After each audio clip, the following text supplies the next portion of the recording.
તો જિંદગી ઘટે મારા વાલા, બાકી કાંઈ ના ઘટે ને હું નથી ઘટતું ની જોવા માટે આપણો ફૂલ વિડીયો જોઈ લેજો. ગુડ મોર્નિંગ, જય શ્રી કૃષ્ણ. કેમ છો બધા મિત્રો? મજામાં જશો તો સ્વાગત છે આજના નવા વ્લોગમાં. અને વ્લોગની શરૂઆત આપણે બપોરના 12 વાગી ગયા છે, તો 12 વાગે શરૂઆત કરીએ છીએ, કારણ કે સવારમાં થોડુંક કામ હતું. કાલે સન્ડે હતો એટલે ખાલી કચરા જ કાઢ્યા હતા, પોતાને એવું નહોતું કર્યું. એટલે સોમવાર આવે એટલે બધું ઈ કામકાજ આપણે વધી જાય. પ્લસ આપણે અત્યારે વાતાવરણ વરસાદી છે 2-3 દિવસથી, એટલે કપડાં ને એ બધું થોડુંક સુકાવામાં પ્રોબ્લેમ થાય, તો એ બધા કપડાં અત્યારે પંખા નીચે નાખ્યા સુકવવા.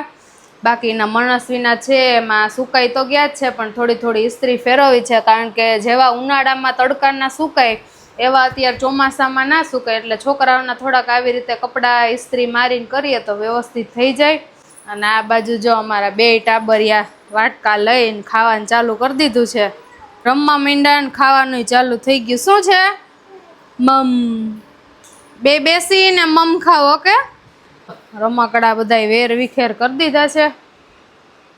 રમવાનું ને ખાવાનું ને બધું કામકાજ ચાલુ છે. કાકાના બહાર જો વાતાવરણ એટલું કાળું આમ થઈ ગયું છે, વાદળા ને, એટલે આજે લાગે છે સાંજ પડે વરસાદ આવશે.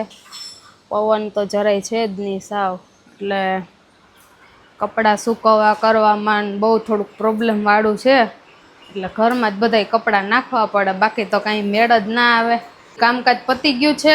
હવે ખાલી આ બાજુ જો વાસણ છે એ વાસણ બાકી, ને આ બાજુ બપોરની રસોઈ રોટલી હજી બાકી છે. ભીંડાનું શાક થઈ ગયું છે ને કેરીનો રસ બનાવ્યો છે, તો એ ફ્રીજમાં ઠંડો થવા રાખી દીધો.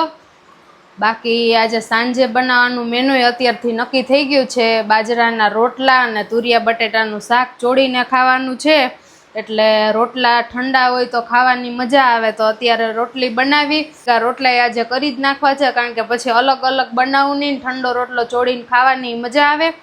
તો એ બધું અત્યારે કામ ચાલુ છે. ને હજી ફ્રેશ થવાનું બાકી છે. હવે નાહી ધોઈ ફ્રેશ થઈ પછી મનસ્વીને સરસ જમાડવાની છે. તો અત્યારે ઓજસના ઘરે રમવા ગઈ છે, તો રમીને આવે ત્યાં સુધીમાં હું રસોઈ કરી લઉં. દેવીના હું નવું થાળ ભરીને બેહી ગયા, તમે કઈ ખબર નથી પડતી. ઘડીએ શું કરો? અમને છે ને 2 બાપ દીકરીને જામુન શોર્ટ્સ બહુ ભાવે છે, અને મનસ્વીને જામુન કેન્ડી ભાવે. એટલે જાજા બધા જામુન લીધા હે, 2 કિલો લીધા ને, એટલે મોજ વરદી સુધી ખાધા રાખો થોડા. એટલે આપણે જામુનને છે ને સ્ટોર કરી લઈએ, અને સ્ટોર કરી અને પછી ગમે ત્યારે મજા પડે ત્યારે આપણે જામુન શોર્ટ્સ પી શકીએ. એના માટે આપણે અત્યારે મહેનત કરી લઈએ થોડી, બરાબર ને? આ બાજુ જો મનસ્વી મને હેલ્પ કરાવે. આ બાજુ અમારા મનસ્વી બેને જો બેહી ગયા બધું લઈને, બહુ હેલ્પ કરાવે. જો આ બાજુ મેં ઠળિયાનો ઢગલો કર્યો ને, તો આમાંથી લઈને આમાં નાખે છે. જોયું ને? એટલે કામે વધારે ને કામ કરાવે. એનું 2 કામ હોય જ, ભેગું જ હોય એનું.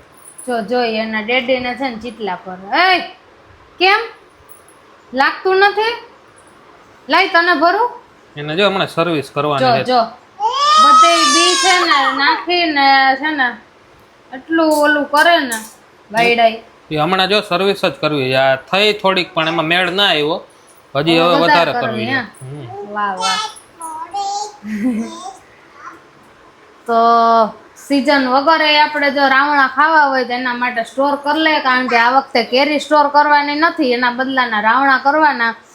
મનસ્વીને ભાવે ને અમને જામુન શોર્ટ ભાવે, એના માટે કેન્ડી બને, તો એ કેન્ડી ખાય છે. જામુન શોર્ટ ઓછા પીએ છે. તો આજે આપણે રાવણા લઈ આવ્યા, તો એનું બધું સ્ટોર કરવાનું કામકાજ દેવીને ચાલુ કરી દીધું છે. ને એક બાજુ રસોઈ બને છે ને એક બાજુ અમારા મનસ્વી બેન જો રાડોય પાડે, એટલે કાંઈ સાંભળવા ના દે આપને.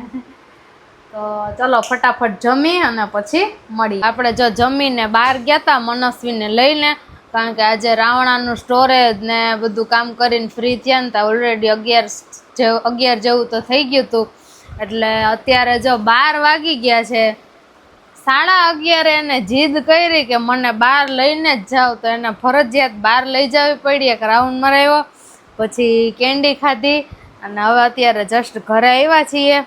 હવે સુવાનો ટાઈમ થઈ ગયો છે. અને આ બાજુ જો મકાઈ લઈને બેસી ગઈ મનસ્વી. શું ખાવું? મકાઈ. હા તો મકાઈ ખાઈ લઈએ અને સૂઈ જઈએ પછી. તો આજનો વ્લોગ કેવો લાગ્યો એ કમેન્ટમાં જણાવજો. વિડીયો ગમ્યો હોય તો લાઈક કરજો, શેર કરજો અને અમારી ચેનલને સબસ્ક્રાઈબ કરજો. જય શ્રી કૃષ્ણ, બાય બાય.